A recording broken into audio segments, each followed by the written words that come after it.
प्यारे दर्शकों, पंजाबनामा show which तुहाडा स्वागत है। स्टूडियो विच विचारा करन दे लई साडे नाल मौजूद ने सीनियर सत्कारयोग पत्रकार बलविंदर सिंह जम्मू जी। जम्मू जी, स्वागत है बहुत बहुत। पंजाब दे मसलियां ते गलबात करांगे। पंजाब दे विच राजनीति जिहड़ी बड़ी उथल पुथल हो रही है, बड़े जिहड़े विजिलेंस दे भी ਸਕੰਜੇ जिहड़े कसे जा रहे ने, साबका चाहे मंत्री होवे चाहे स्पीकर होवे, अकाली दल नूं वड्डे झटके लग रहे ने। सारे मसलियां ते गलबात करांगे बारी बारी। सब तो पहला जिहड़ा ਵੱਡਾ ਮਸਲਾ ਜਿਹਦੇ ਵਿੱਚ ਸ਼੍ਰੋਮਣੀ ਅਕਾਲੀ ਦਲ ਬਾਦਲ ਨੂੰ ਵੱਡਾ ਝਟਕਾ ਲੱਗਿਆ, ਭਾਵੇਂ ਝਟਕਾ ਐਸਜੀਪੀ ਨੂੰ ਲੱਗਿਆ ਪਰ ਅਸਿੱਧੇ ਤੌਰ ਤੇ ਅਸਰ ਜਿਹੜਾ ਅਕਾਲੀ ਦਲ ਬਾਦਲ ਤੇ ਦਿਖਾਈ ਦਿੱਤਾ। ਪ੍ਰੈਸ ਕਾਨਫਰੰਸ ਕੀਤੀ ਜਾਂਦੀ ਹੈ ਜੰਮੂ ਜੀ। ਸੁਪਰੀਮ ਕੋਰਟ ਵੱਲੋਂ ਜਿਹੜੇ ਕੱਲ ਦੇ ਆਦੇਸ਼ ਆਏ ਨੇ ਹਰਿਆਣਾ ਸਿੱਖ ਮੈਨੇਜਮੈਂਟ ਕਮੇਟੀ ਨੂੰ ਲੈ ਕੇ ਅਕਾਲੀ ਦਲ ਵੱਲੋਂ ਜਿਹੜੇ ਇਤਰਾਜ਼ ਉਠਾਏ ਜਾਂਦੇ ਨੇ, ਪਰ ਮਜਬੂਰੀ ਇਹ ਹੈ ਕਿ ਸੁਪਰੀਮ ਕੋਰਟ ਦੀ ਵੀ ਜਿਹੜੇ ਹੁਕਮ ਆ ਉਹਦੀ ਆਲੋਚਨਾ ਕਰਨੀ ਵੀ ਮੁਸ਼ਕਿਲ ਹੁੰਦੀ ਆ। ਧਾਮੀ ਐਡਵੋਕੇਟ ਧਾਮੀ ਜਿਹੜੇ ਕਿ ਐਸਜੀਪੀਸੀ ਦੇ ਪ੍ਰੈਜ਼ੀਡੈਂਟ ਆ, ਉਹਨਾਂ ਦੇ ਵੀ ਬਿਆਨ ਆ ਚੁੱਕੇ ਆ। ਜਥੇਦਾਰ ਹਰਪ੍ਰੀਤ ਸਿੰਘ ਨੇ ਵੀ ਕਹਿ ਚੁੱਕਾ ਕਿ ਭੰਗੋਲਿਕ ਜਿਹੜੀ ਸਥਿਤੀ ਆ, ਭੰਗੋਲਿਕ ਜਿਹੜਾ ਵੰਡ ਹੋਈ ਆ, ਇਹ ਗਲਤ ਹੈ। ਕਿਵੇਂ ਵੇਖਦੇ ਹੋ ਅੱਜ ਅਕਾਲੀ ਦਲ ਦੀ ਪ੍ਰੈਸ ਕਾਨਫਰੰਸ ਨੂੰ? ਅਕਾਲੀ ਦਲ ਦੀ ਪ੍ਰੈਸ ਕਾਨਫਰੰਸ ਨਹੀਂ, ਇਸ ਜਿਹੜਾ ਸੁਪਰੀਮ ਕੋਰਟ ਦਾ ਫੈਸਲਾ ਆਇਆ ਇਹਨੇ ਅਕਾਲੀ ਦਲ ਸ਼੍ਰੋਮਣੀ ਗੁਰਦੁਆਰਾ ਪ੍ਰਬੰਧਕ ਕਮੇਟੀ ਨੂੰ ਹਿਲਾ ਕੇ ਰੱਖ ਦਿੱਤਾ। ਇਹਦੇ बैकग्राउंड ਦੇ ਵਿੱਚ ਜ਼ਰੂਰ ਜਾਣਾ ਚਾਹੀਦਾ ਵੀ ਇਹ ਫੈਸਲਾ ਕਿਉਂ ਆਇਆ ਜੀ। ਹਰਿਆਣਾ ਦੇ ਵਿੱਚ ਵੱਖਰੀ ਕਮੇਟੀ ਬਣਾਉਣ ਦਾ ਜਿਹੜਾ ਮਸਲਾ ਹੈ, ਇਹ ਜਦੋਂ ਭੁਪਿੰਦਰ ਸਿੰਘ ਹੁੱਡਾ ਮੁੱਖ ਮੰਤਰੀ ਸੀਗੇ ਸੂਬੇ ਦੇ ਕਾਂਗਰਸ ਪਾਰਟੀ ਦੇ, ਉਹਨਾਂ ਦੀ ਸਰਕਾਰ ਨੇ ਇੱਕ ਮਤਾ ਪਾਸ ਕੀਤਾ 2014 ਦੀ ਗੱਲ। ਹਾਂਜੀ, 2014 ਚ ਮਤਾ ਪਾਸ ਕੀਤਾ ਸੀਗਾ। ਉਸ ਤੋਂ ਬਾਅਦ ਤੀਜੇ ਦਿਨ ਜਿਹੜੇ ਹਰਿਆਣਾ ਦੇ ਜਿਹੜੇ ਰਾਜਪਾਲ ਸੀ ਉਹਨਾਂ ਨੇ ਉਹਨੂੰ ਪ੍ਰਵਾਨਗੀ ਦੇ ਦਿੱਤੀ ਸੀ, ਜਿਹਨੂੰ ਅਸੈਂਟ ਦੇਣਾ ਕਹਿੰਦੇ, ਉਹ ਦੇ ਦਿੱਤੀ ਸੀ। ਉਸ ਤੋਂ ਬਾਅਦ ਮਾਮਲਾ ਜਿਹੜਾ ਇਹ ਆਪਣਾ ਕੁਝ ਸਮੇਂ ਬਾਅਦ ਸੁਪਰੀਮ ਕੋਰਟ ਦੇ ਵਿੱਚ ਚਲਾ ਗਿਆ ਸੀ ਤੇ ਸੁਪਰੀਮ ਕੋਰਟ ਨੇ ਇਸ ਮਾਮਲੇ ਤੇ ਜਥਾ ਸਥਿਤੀ ਜਿਹੜਾ ਸਟੇਟਸ ਜਿਹਨੂੰ ਕਹਿੰਦੇ ਨੇ ਉਹ ਦੇ ਦਿੱਤਾ ਸੀਗਾ ਜੀ। ਉਸ ਦੌਰਾਨ ਜਦੋਂ ਇਹ ਮਾਮਲਾ ਸੁਪਰੀਮ ਕੋਰਟ ਦੇ ਵਿੱਚ ਚਲਾ ਗਿਆ ਤੇ ਉਸ ਸਮੇਂ ਜਿਹੜੇ ਹਰਿਆਣਾ ਵੱਖਰੀ ਗੁਰਦੁਆਰਾ ਪ੍ਰਬੰਧਕ ਕਮੇਟੀ ਸੀ, ਉਹਦੇ ਜਿਹੜੀ ਅਡਹਾਕ ਕਮੇਟੀ ਬਣ ਗਈ ਸੀ ਜੀ। ਅਡਹਾਕ ਕਮੇਟੀ ਨਾਲ ਜਿਹੜਾ ਉਸ ਵੇਲੇ ਸ਼੍ਰੋਮਣੀ ਗੁਰਦੁਆਰਾ ਪ੍ਰਬੰਧਕ ਕਮੇਟੀ ਦੇ ਪ੍ਰਧਾਨ ਜਿਹੜੇ ਅਵਤਾਰ ਸਿੰਘ ਮੱਕੜ ਸੀਗੇ ਜੀ, ਤਤਕਾਲੀ ਪ੍ਰਧਾਨ ਜਿਹੜੇ ਸੀਗੇ, ਉਹਨਾਂ ਨਾਲ ਇਹਨਾਂ ਦੀਆਂ 2-3-4 ਮੀਟਿੰਗਾਂ ਹੋਈਆਂ, ਜਿਹਦੇ ਵਿੱਚ ਹਰਿਆਣਾ ਕਮੇਟੀ ਦੇ ਪ੍ਰਧਾਨ ਜਥੇਦਾਰ ਝਿੰਡਾ ਸੀਗੇ ਜੀ, ਜਿਹੜੇ ਸੀਨੀਅਰ ਮੀਤ ਪ੍ਰਧਾਨ ਜਿਹੜੇ ਨਲਵੀ ਦਦਾਰ ਸਿੰਘ ਨਲਵੀ ਸੀਗੇ, ਉਹਨਾਂ ਦੀਆਂ ਮੀਟਿੰਗਾਂ ਜਿਹੜੀਆਂ ਹੋਈਆਂ। ਇਹ ਹੋਇਆ ਮਤਲਬ ਮੋਟੀ ਗੱਲ ਉਹਦੇ 'ਚ ਇਹ ਸੀ ਵੀ ਹਰਿਆਣਾ ਦੇ ਜਿਹੜੇ ਸਿੱਖ ਹੈ, ਹਰਿਆਣਾ ਦਾ ਜਿਹੜਾ ਪ੍ਰਬੰਧ ਹੈ, ਉਹਨਾਂ ਨੂੰ ਆਟੋਨਮੀ ਦੇ ਦਿੱਤੀ ਜਾਵੇ, ਮਤਲਬ ਖੁਦ ਮੁਖਤਿਆਰੀ ਜਿਹੜੀ ਹੈ ਗੁਰਦੁਆਰਿਆਂ ਦਾ ਪ੍ਰਬੰਧ ਚਲਾਉਣ ਲਈ ਦੇ ਦਿੱਤੇ ਜਾਵੇ। ਉੱਪਰ ਜਿਹੜਾ ਪ੍ਰਬੰਧ ਆ ਸ਼੍ਰੋਮਣੀ ਗੁਰਦੁਆਰਾ ਪ੍ਰਬੰਧਕ ਕਮੇਟੀ ਅੰਮ੍ਰਿਤਸਰ ਦਾ ਰਹੀ ਜਾਵੇ। ਉਹ ਚਾਹੁੰਦੇ ਸੀਗੇ ਕਿ ਜਿਹੜਾ ਪੈਸਾ ਗੁਰਦੁਆਰਿਆਂ ਦਾ ਉਹ ਹਰਿਆਣੇ 'ਚ ਲੱਗਣਾ ਚਾਹੀਦਾ ਜੀ। ਹਰਿਆਣੇ ਦੇ ਵਿੱਚ ਨਾ ਜਿਵੇਂ ਪੰਜਾਬ ਦੇ ਵਿੱਚ ਕਾਲਜ ਖੁੱਲੇ ਆ, ਪੰਜਾਬ ਦੇ ਵਿੱਚ ਹੋਰ ਸਕੂਲ ਖੁੱਲੇ ਆ, ਇਸੇ ਤਰੀਕੇ ਦਾ ਹਰਿਆਣੇ ਦੇ ਵਿੱਚ ਐਡਾ ਵੱਡਾ ਕੋਈ ਪ੍ਰਬੰਧ ਨਹੀਂ ਸੀ ਕੀਤਾ ਗਿਆ। ਜਦੋਂ ਕਿ ਟੋਟਲ 52 ਗੁਰਦੁਆਰੇ ਜਿਹੜੇ ਸ਼੍ਰੋਮਣੀ ਗੁਰਦੁਆਰਾ ਪ੍ਰਬੰਧਕ ਕਮੇਟੀ ਦੇ ਅਧੀਨ ਆਉਂਦੇ ਸੀ। ਕਈ ਗੁਰਦੁਆਰਿਆਂ ਦੀ ਕਾਫੀ ਮਾਇਆ ਇਕੱਠੀ ਹੁੰਦੀ ਸੀ ਜਿਹੜਾ ਜਿਨ੍ਹਾਂ ਦੇ ਵਿੱਚ ਕੁਝ ਜਿਹੜੇ ਆ ਜਿਵੇਂ ਨਾਢਾ ਸਾਹਿਬ ਹੈ, ਜਿਵੇਂ ਧਮਧਾਨ ਦਾ ਗੁਰਦੁਆਰਾ, ਜਿਵੇਂ 6ਵੀਂ ਪਾਤਸ਼ਾਹੀ ਦਾ ਜਿਹੜਾ ਇਹ ਆਪਣੇ ਕੁਰਕਸ਼ੇਤਰ ਦੇ ਵਿੱਚ ਗੁਰਦੁਆਰਾ ਹੈ, ਮਤਲਬ ਇਹ ਵੱਡੇ ਗੁਰਦੁਆਰੇ ਸੀਗੇ ਜਿਨ੍ਹਾਂ ਕੋਲ ਜਿਹੜਾ ਜੀਂਦ ਦੇ ਗੁਰਦੁਆਰੇ ਉਹਨਾਂ ਕੋਲ ਕਾਫੀ ਜ਼ਮੀਨ ਵੀ ਹੈ, ਪਰ ਉਹਨਾਂ ਦਾ ਜਿਹੜਾ ਉਸ ਹਰਿਆਣਾ ਦੇ ਵਿੱਚ ਬਹੁਤਾ ਕੁਝ ਉਹਨਾਂ ਨੂੰ ਨਹੀਂ ਦਿੱਤਾ ਜਾਂਦਾ। ਜ਼ਿਆਦਾ ਪ੍ਰਬੰਧ ਜਿਹੜਾ ਉਹ ਸ਼੍ਰੋਮਣੀ ਗੁਰਦੁਆਰਾ ਪ੍ਰਬੰਧਕ ਕਮੇਟੀ ਕੋਲ ਸੀ ਜੀ। ਉਹ ਮਸਲਾ ਹੱਲ ਨਹੀਂ ਹੋਇਆ। ਮੀਨਵੈਲ ਹਰਿਆਣਾ ਜਿਹੜੀ ਗੁਰਦੁਆਰਾ ਪ੍ਰਬੰਧਕ ਕਮੇਟੀ ਸੀ, ਇਹ ਵੀ ਸੁਪਰੀਮ ਕੋਰਟ ਦੇ ਵਿੱਚ ਚਲੇ ਗਈ ਜੀ। ਦੂਜੇ ਪਾਸੇ ਸ਼੍ਰੋਮਣੀ ਗੁਰਦੁਆਰਾ ਪ੍ਰਬੰਧਕ ਕਮੇਟੀ ਗਈ ਸੀ, ਮਤਲਬ ਹਰਿਆਣਾ ਜਿਹੜੀ ਕਮੇਟੀ ਹੈ ਉਹਨੇ ਉੱਥੇ ਉਹਦਾ ਵਿਰੋਧ ਕੀਤਾ ਵੀ ਇਹਨਾਂ ਨੂੰ ਕੋਈ ਹੱਕ ਨਹੀਂਗਾ ਜੀ। ਮਤਲਬ ਇਹ ਲਾ ਲਓ ਤੁਸੀਂ, ਕਾਫੀ ਸਮਾਂ ਜਿਹੜਾ ਉੱਥੇ ਗੁਰਦੁਆਰਿਆਂ ਦੇ ਉੱਪਰ ਕਬਜ਼ੇ ਨੂੰ ਲੈ ਕੇ ਟਕਰਾਅ ਦੀ ਸਥਿਤੀ ਵੀ ਪੈਦਾ ਹੋਈ ਜੀ।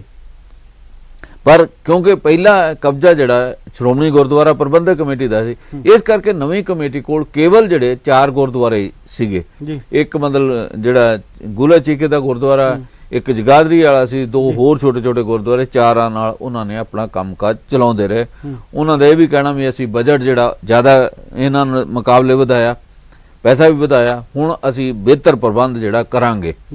ਪਰ ਇਸ ਮਾਮਲੇ ਨੇ ਜਿਹੜਾ ਸ਼੍ਰੋਮਣੀ ਗੁਰਦੁਆਰਾ ਪ੍ਰਬੰਧਕ ਕਮੇਟੀ ਸ਼੍ਰੋਮਣੀ ਅਕਾਲੀ ਦਲ ਦੇ ਵਿੱਚ ਵੀ ਇੱਕ ਰੋਸ ਜਿਹੜਾ ਦਾ ਸੁਨੇਹਾ ਭੇਜਿਆ ਤੇ ਅੱਜ ਜਿਹੜੀ ਆ ਸ਼੍ਰੋਮਣੀ ਅਕਾਲੀ ਦਲ ਨੇ ਆਪਣੀਆਂ ਇੱਥੇ ਚੰਡੀਗੜ੍ਹ ਦੇ ਵਿੱਚ ਮੀਟਿੰਗਾਂ ਕੀਤੀਆਂ, ਲੰਮੀਆਂ ਮੀਟਿੰਗਾਂ ਕੀਤੀਆਂ।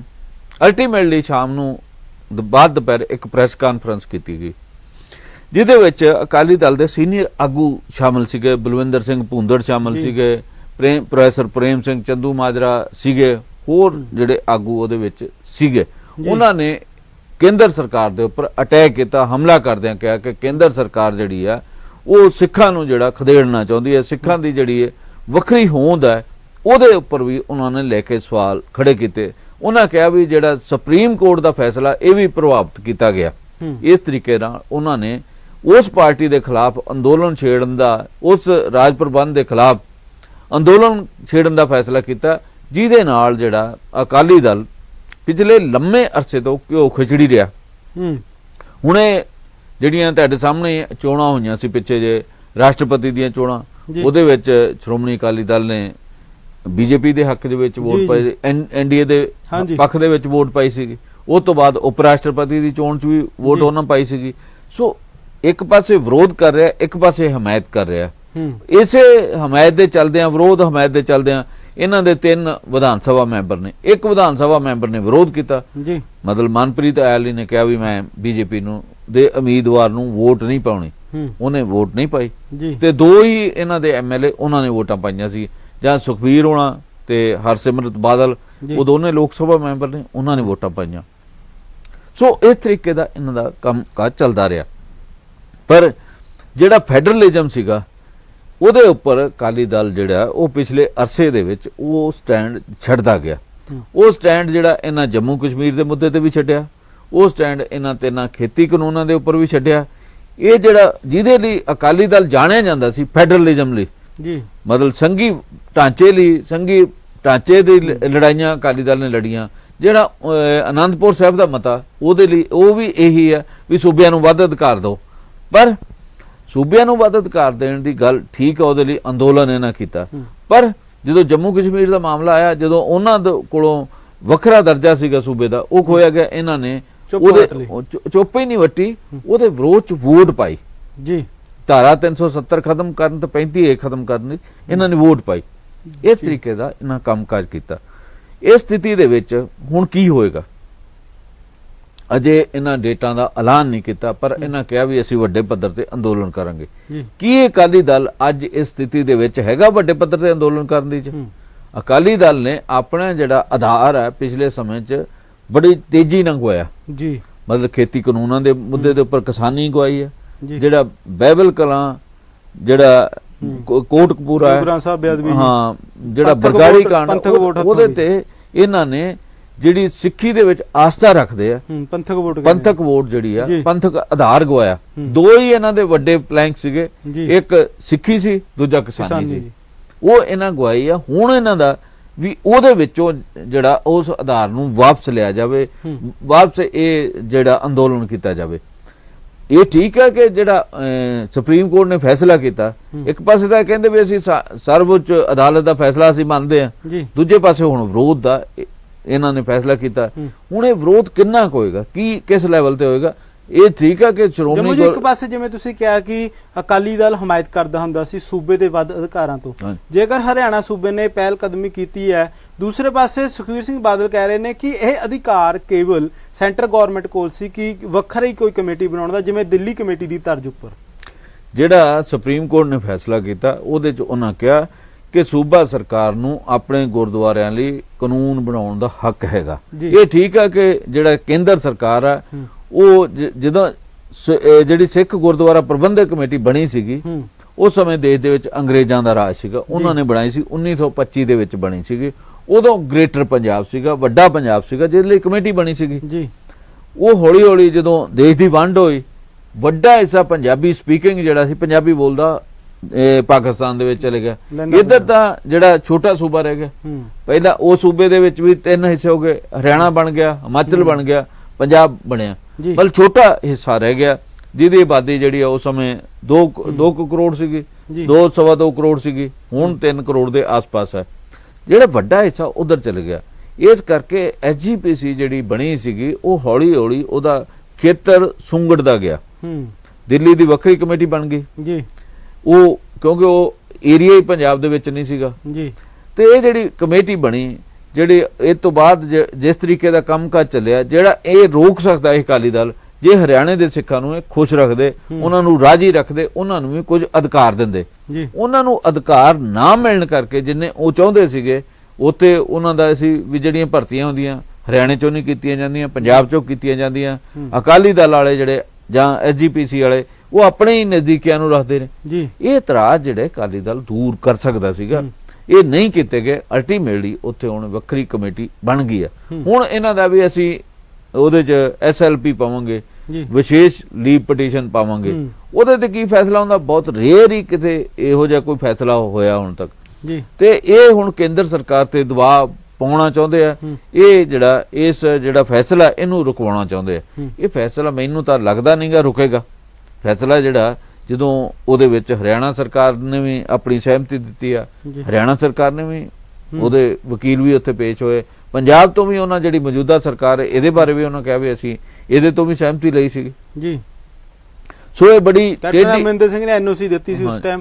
ਤੇ ਸਵਾਲ ਇਹ ਵੀ ਜੰਮੂ ਜੀ ਵੱਡਾ ਬਣਦਾ ਹੈ ਕਿ ਅਕਾਲੀ ਦਲ ਜਿਸ ਤਰ੍ਹਾਂ ਅੰਦੋਲਨ ਕਰਨ ਦੀ ਗੱਲ ਕਰ ਰਿਹਾ, ਜਿਵੇਂ ਆਪ ਜੀ ਨੇ ਕਿਹਾ ਕਿ ਵਕਤ ਹੀ ਦੱਸੇਗਾ ਕਿੰਨੇ ਕੁ ਲੋਕ ਉਹਨਾਂ ਨਾਲ ਜੁੜਦੇ ਨੇ। ਤੇ ਦੂਸਰੇ ਪਾਸੇ ਕੁਝ ਤਰ੍ਹਾਂ ਇਹ ਵੀ ਕਹਿ ਰਹੀਆਂ ਨੇ ਜਿਵੇਂ ਐਸਜੀਪੀਸੀ ਦਾ ਖੇਤਰ ਸਿਰਫ ਹੁਣ ਪੰਜਾਬ ਤੱਕ ਰਹਿ ਚੁੱਕਾ। ਨਹੀਂ, ਪੰਜਾਬ ਹੋਏਗਾ, ਹਿਮਾਚਲ ਹੈਗਾ। ਹਿਮਾਚਲ ਦੀ ਸੀਟ ਹੈ ਜੀ, ਇੱਕ ਸੀਟ ਚੰਡੀਗੜ੍ਹ ਦੀ ਹੈ ਜੀ। ਕੱਲ ਨੂੰ ਹਿਮਾਚਲ ਵੀ ਆਪਣੀ ਵੱਖਰੀ ਕਮੇਟੀ ਬਣਾ ਸਕਦਾ।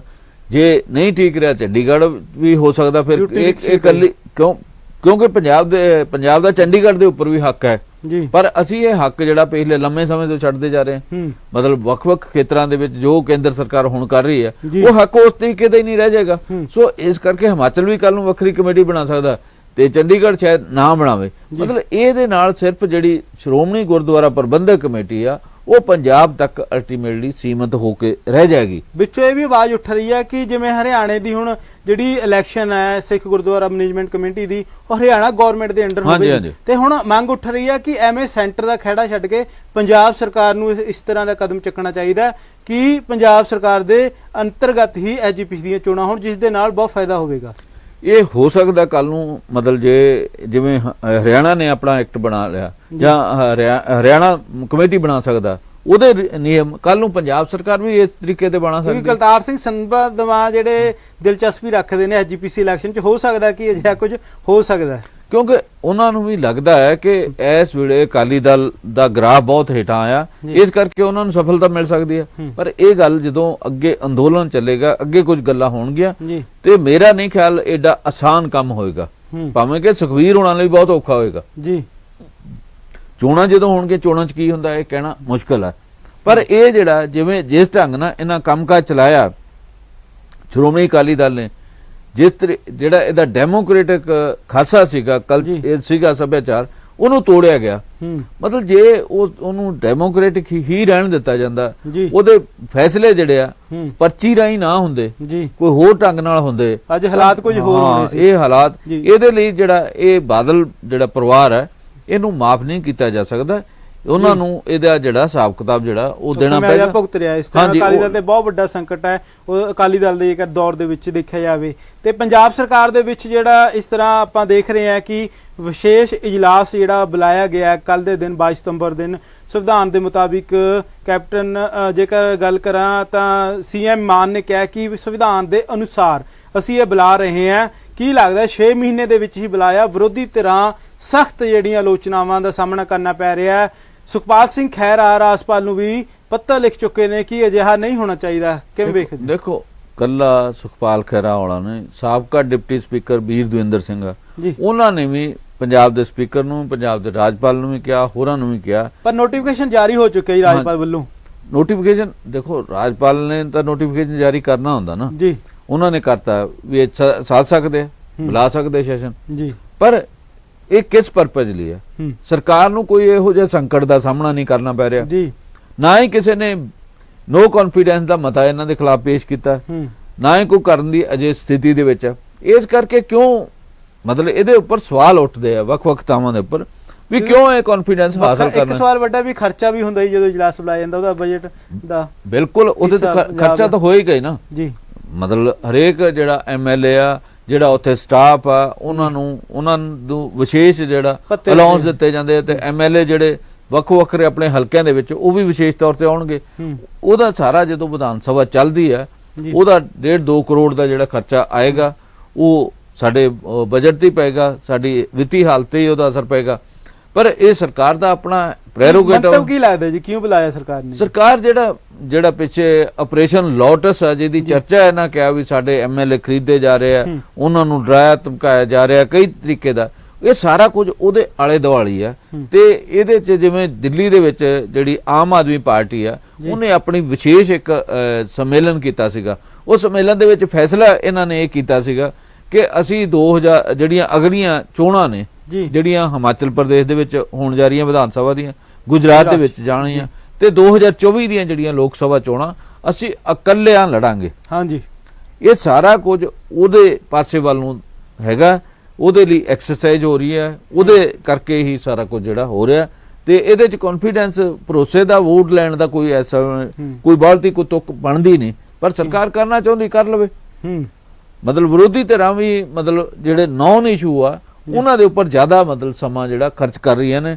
ਜਿਵੇਂ ਮਤਲਬ ਜ਼ਿਆਦਾ ਇਸ ਗੱਲ ਤੇ ਪਿਛਲੇ ਦਿਨੀ ਲੱਗੇ ਰਹੇ ਵੀ ਭਗਵੰਤ ਮਾਨ ਨੇ ਸ਼ਰਾਬ ਪੀਤੀ ਸੀ, ਮੁੱਖ ਮੰਤਰੀ ਨੇ ਨਹੀਂ ਪੀਤੀ ਸੀਗੀ, ਮਤਲਬ ਉਹਦੇ ਤੇ ਬਹੁਤ ਅਸਲ ਮੁੱਦੇ ਗਾਇਬ ਨੇ। ਦੂਜੇ ਪਾਸੇ ਸਰਕਾਰ ਇਹ ਕਹਿੰਦੀ ਹੈ ਵੀ ਭਗਵੰਤ ਮਾਨ ਨੇ ਕੋਈ ਸ਼ਰਾਬ ਨਹੀਂ ਪੀਤੀ।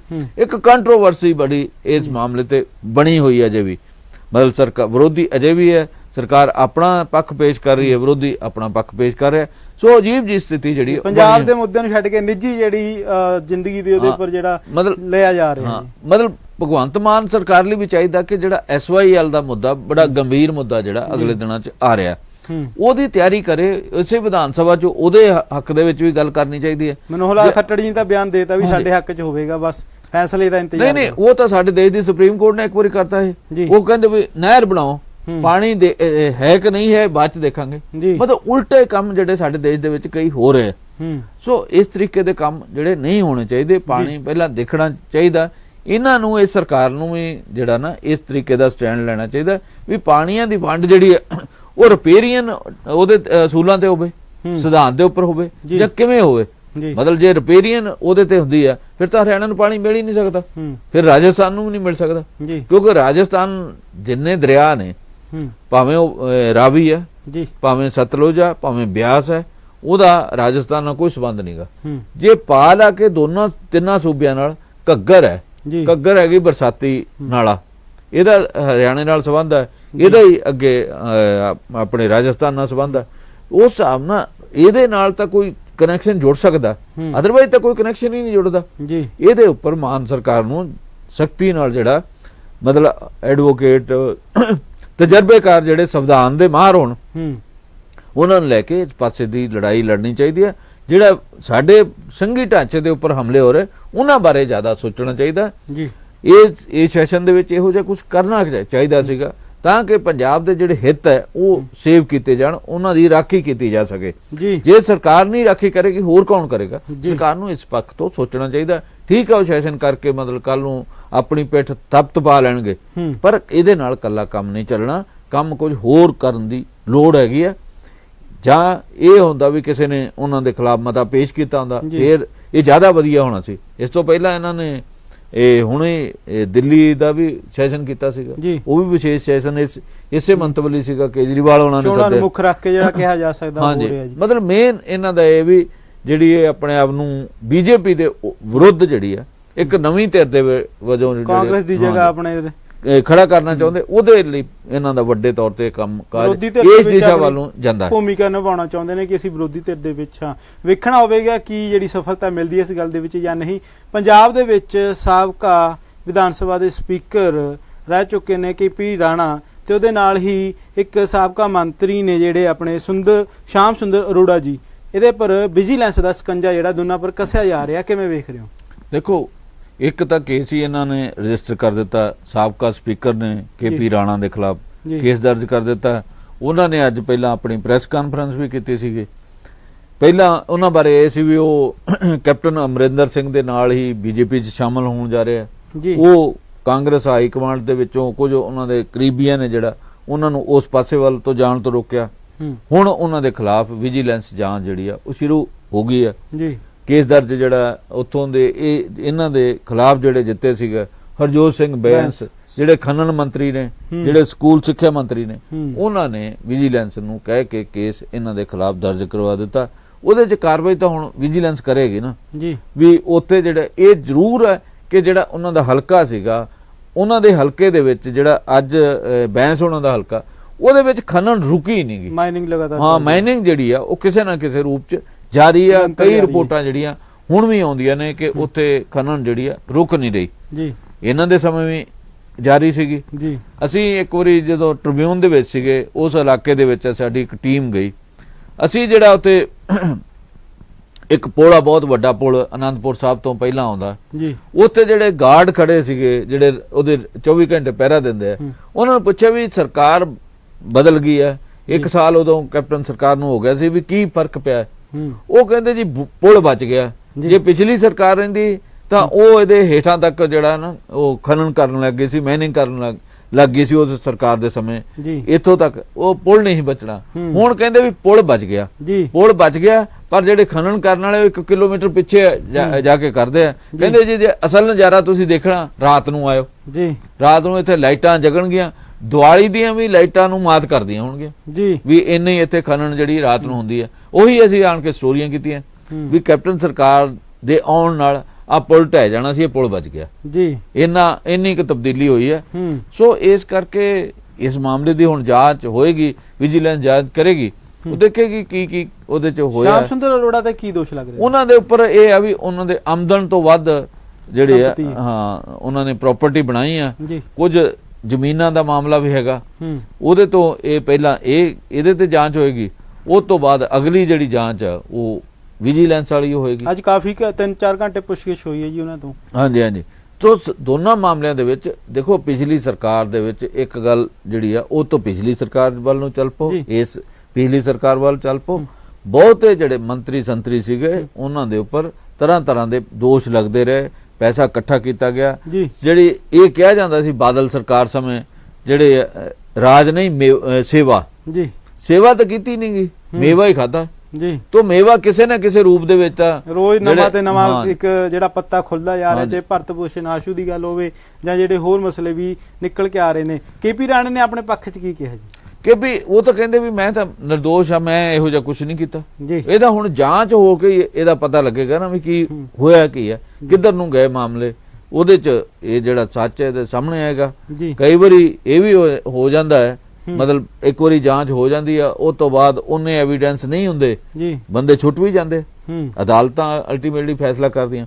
ਹੁਣ ਇਹ ਪਤਾ ਲੱਗੇਗਾ ਕਿ ਅਦਾਲਤਾਂ ਦੇ ਵਿੱਚ ਵਿਜੀਲੈਂਸ ਕਿੰਨੇ ਕੁ ਸਬੂਤ ਉਹਨਾਂ ਦੇ ਖਿਲਾਫ ਪੇਸ਼ ਕਰਦੀ ਹੈ ਜੀ, ਕਿ ਇਹ ਦੋਨਾਂ ਮੰਤਰੀਆਂ ਦਾ, ਸਪੀਕਰ ਤੇ ਜਿਹੜੇ ਬੈਂਸ ਹੈ, ਜਿਹੜੇ ਹਰਜੋਤ ਬੈਂਸ ਹੈ, ਉਹਨਾਂ ਦੇ ਟਕਰਾਅ ਦਾ ਮਾਮਲਾ। ਵੈਸੇ ਉਸ ਇਲਾਕੇ ਦੀਆਂ ਰਿਪੋਰਟਾਂ ਜਿਹੜੀਆਂ ਪਹਿਲਾਂ ਵੀ ਛਪਦੀਆਂ ਰਹੀਆਂ, ਜਿਨ੍ਹਾਂ ਦੇ ਵਿੱਚ ਇਸ ਕਿਸਮ ਦੇ ਸੰਕੇਤ ਦਿੱਤੇ ਗਏ ਸੀਗੇ ਕਿ ਉੱਥੇ ਖਨਨ ਜਿਹੜੀ ਰੁਕਦੀ ਨਹੀਂ, ਤੇ ਜਿਹੜੇ ਪ੍ਰਭਾਵਸ਼ਾਲੀ ਲੋਕ ਆ ਉਹੀ ਉੱਥੇ ਖਨਨ ਕਰਵਾ ਰਹੇ। ਉਹਨਾਂ ਦੇ ਵਿੱਚ ਸਾਬਕਾ ਸਪੀਕਰ ਦਾ ਵੀ ਕਦੇ ਜ਼ਿਕਰ ਆਉਂਦਾ ਸੀਗਾ। ਸੋ ਇਹ ਮਾਮਲੇ ਜਿਹੜੇ ਆ ਇਵੇਂ ਚੱਲਦੇ ਆ, ਤੇ ਹੁਣ ਜਦੋਂ ਜਾਂਚ ਹੋਏਗੀ ਉਹ ਜਾਂਚ ਦੇ ਵਿੱਚ ਹੀ ਇਹ ਸਾਰੇ ਤੱਥ ਸਾਹਮਣੇ ਆਉਣਗੇ, ਤੇ ਇਸੇ ਤਰੀਕੇ ਨਾਲ ਸ਼ਾਮ ਸੁੰਦਰ ਅਰੋੜਾ ਉਹਨਾਂ ਦੇ ਮਾਮਲੇ ਵੀ ਆਉਣਗੇ। ਮੇਰਾ ਖਿਆਲ ਕੁਝ ਜਿਹੜੇ ਲੋਕ ਆ ਬੀਜੇਪੀ 'ਚ ਸ਼ਾਮਲ ਹੋਏ, ਉਹਨਾਂ ਦੇ ਵਿੱਚ ਵੀ ਇਹੋ ਜਿਹਾ ਸੀ ਵੀ ਉਹਨਾਂ ਨੇ ਵੀ ਕੁਝ ਹੱਥ ਰੰਗੇ ਹੋਏ ਆ। ਸੋ ਇਹ ਮਾਮਲੇ ਆਸਾਨ ਨਹੀਂਗੇ। ਭ੍ਰਿਸ਼ਟਾਚਾਰ ਜਿਹੜਾ ਉਹ ਬਹੁਤ ਵੱਡੇ ਪੱਧਰ ਤੇ ਹੋਇਆ ਪੰਜਾਬ ਦੇ ਵਿੱਚ, ਤੋ ਇਸ ਕਰਕੇ ਇਹਨਾਂ ਅੱਗੇ ਕੀ ਕਾਰਵਾਈ ਹੁੰਦੀ ਹੈ ਇਹ ਪਤਾ ਲੱਗੇਗਾ। ਜਿਹੜਾ ਇਹ ਕਿਹਾ ਜਾਂਦਾ ਸੀ ਵੀ ਰਾਜਨੀਤੀ ਸੇਵਾ, ਜਦੋਂ ਸੇਵਾ ਨਾ ਕੀਤੀ ਹੋਵੇ ਤਾਂ ਮੇਵਾ ਕਮਾਇਆ ਹੋਵੇ, ਮੇਵਾ ਹੀ ਖਾਦਾ ਹੋਵੇ, ਤੇ ਉਹਦਾ ਲੋਕਾਂ ਦੇ ਉੱਪਰ ਤਾਂ ਅਸਰ ਪੈਂਦਾ ਹੀ ਪੈਂਦਾ ਨਾ ਜੀ। ਜਿਹੜੇ ਰਾਜ ਕਰਦੇ ਆ ਉਹਨਾਂ ਨੇ ਆਪਣਾ ਮਨੋਰਥ ਹੀ ਬਦਲ ਲਏ, ਮਤਲਬ ਰਾਜਨੀਤੀ ਜਿਹੜੀ ਆ ਸੇਵਾ ਦੀ ਥਾਂ ਤੇ ਇੱਕ ਧੰਦਾ ਬਣ ਗਈ ਆ, ਧੰਦਾ ਬਣ ਕਰਕੇ ਹਾਂਜੀ ਉਹ ਧੰਦਾ ਜਿਹੜਾ ਨਾ ਗੋਰਖ ਧੰਦਾ ਬਣ ਗਈ ਜੀ। ਉਹਦੇ ਵਿੱਚ ਇਸ ਤਰੀਕੇ ਦੇ ਕੰਮਕਾਜ ਹੋਏ ਆ ਪਿਛਲੇ 15-20 ਸਾਲਾਂ ਦੇ 25 ਸਾਲਾਂ ਦੇ ਅਰਸੇ ਦੇ ਵਿੱਚ ਪੰਜਾਬ ਇਸੇ ਪਾਸੇ ਵੱਲ ਨੂੰ ਤੁਰੀ ਗਿਆ। ਪੰਜਾਬ ਹੀ ਨਹੀਂ, ਦੇਸ਼ ਦੇ ਬਹੁਤ ਸੂਬੇ ਜਿਹੜੇ ਆ ਉਹਨਾਂ ਦੇ ਵਿੱਚ ਵੀ ਇਹੀ ਕੁਝ ਹੀ ਹੋ ਰਿਹਾ। ਇਸ ਕਰਕੇ ਜਿਹੜਾ ਸਾਡਾ ਵਿਕਾਸ ਦਾ ਮਾਡਲ ਹੈ ਜਿਹੜਾ ਅਸੀਂ ਅਪਣਾਇਆ ਉਹ ਸਹੀ ਦਿਸ਼ਾ ਵੱਲ ਨੂੰ ਨਹੀਂ ਜਾ ਰਿਹਾ।